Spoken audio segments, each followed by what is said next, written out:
Hello and welcome to Advertisers Watching Ads. My name is Tom Ollerton. I'm the founder of Automated Creative, and this is a weekly show where brands watch other brands' ads and discuss what's good and bad about them. We are brought to you this week by Contagious, our partners who have helped choose the ad this week. So go to contagious.com after this and check those guys out. But before we get to this week's ad, let's meet this week's special guest. Hi everyone. Hi Tom. My name is Rida. I am the regional marketing manager for Aquafresh and Sensodyne at GSK. Thanks for coming back on the show for a second time. I think it's the second time. Second time. And indeed it is. Right, let's get to this week's ads. In the bleak midwinter, frosty wind made moan. Earth stood hard as iron, water like a stone. The snow had fallen, snow on snow, snow on snow. In the bleak midwinter, long ago.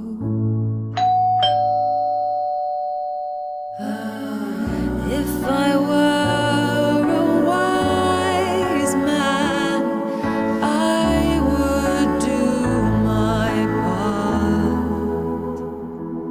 So what can I give him? Give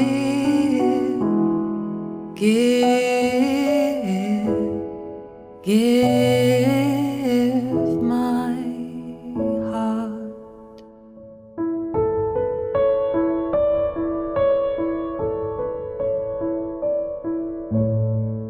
So, Rida, what did you think of that ad the first time you saw it? As a consumer, how did you react to it? First, I am a Bounty fan. Okay, I really like Bounty, and I'm one of the fewer ones perhaps.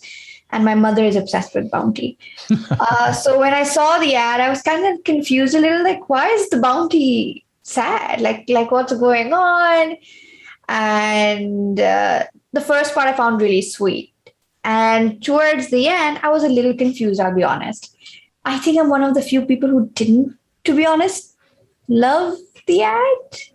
I thought it started off well, but it kind of lost me halfway, and I may get a lot of hate for this because I know people have loved this particular ad online. I genuinely was a little confused when the Brussels sprout showed up, and I was like, are they thinking of having like a Brussels sprout flavor or some, like combination? And I was like, they're going to ruin my Bounty. And so yeah, I was a little confused until, of course, the end card came up, etc. But yeah, it was a nice ad, but it left me with a lot of questions. What about you? I'm a big fan of ads that break conventions. We work together. I've talked about this a lot. I think best practice is misleading. And I think that brands should always aim to have ads that are different, distinctive and memorable. And having a giant guy dressed up as a Bounty, having a sort of mini love affair with their Brussels sprout is a lot of those things. Whether that transpires that you would even take back the Bounties or buy the product in the supermarket is a different question. But I genuinely really liked it. I think from a creative standpoint, it was a sweet ad. It was cute. But like I said, it left me with questions. And I think that's the business side of my head kind of going, okay, so how will this work? What does this mean for this brand? Did it really help increase sales? I think for me, the question was more around the idea that, okay, the Bounty doesn't get eaten, but are you encouraging people to say, I don't choose Bounty? Will it have a negative impact on your sales because people are just returning the Bounty? Or is this going to make people sympathize with the Bounty? Like, I wasn't sure what was the eventual direction they wanted to take the consumers with, or did they want to keep it vague and leave it to us to decide, what do I want to do with my Bounty? Do I want to keep it, try it, or do I want to just turn it in for something else? So what would have made it better for you? I would actually like to see what happens in the end. Like, I feel like, yes, they go off into but what happens after that? What happens to the Bounty and the Brussels sprouts? I'm not sure that's entirely suitable for work, but I agree. But like, I'm now super curious. Like, I think if I saw another ad followed, which shows the story of the Bounty and the sprout, you've got me. I really enjoyed the style. I found it really warm and sweet. It was only towards the middle when the Brussels sprout turned up, I kind of went, are they creating a new flavor? But like the ad and did what it did, right? It got our attention. So I think quite often on the show, we see some brilliant creative ideas and executions. And I think this is personally, but often the call to action at the end can be vague. Yeah. Do you think that bit's clear enough?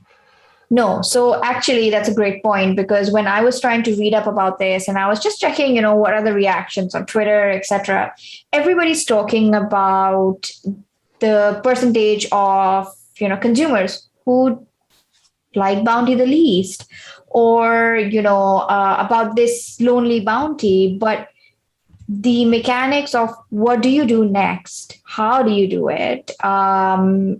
Is, to be honest, a little unclear. It makes me wonder whether this was more about PR more than actually returning the Bounty. And if it was, and I think it's brilliant, right? From a PR perspective, this is a brilliant ad. It's gotten people talking about a chocolate that nobody really talks about.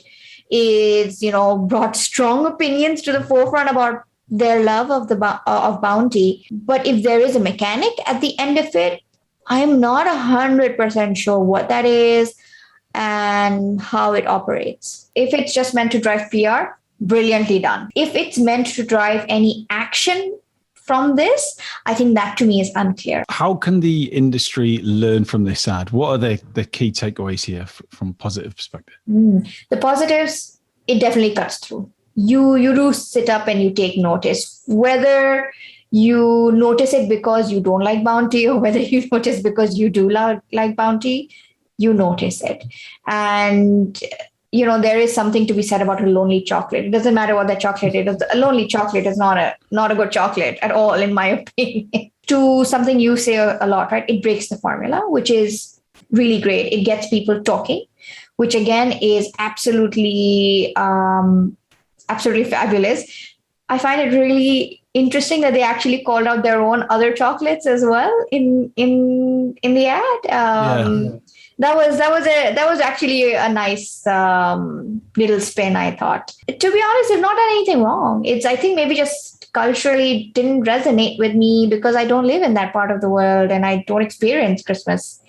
Yeah, because it's interesting to push your own words back on you. You've at the start you're like, no, I love Bounty, but I don't like this advert. But then you're like, no, it's done a great job. It's got in the press, obviously, and it's got people fired up in social. So yeah, perhaps I think it is down to the fact about how it resonates with me. So from an advertising point of view, good job. Great PR, great talkability. They've done it in a nice way for the season. But is this something that for me will make me necessarily go and, buy a Bounty? Maybe not. But look, what I need you to do on the count of 3 is score this ad out of 5. 3, 2, 1, go. 3.5, 4. 3.5, 4. Fantastic. Rida, thank you so much for coming on again. I sincerely hope this won't be the last time you'll be on Advertisers Watching Ads, and we'll speak to you soon.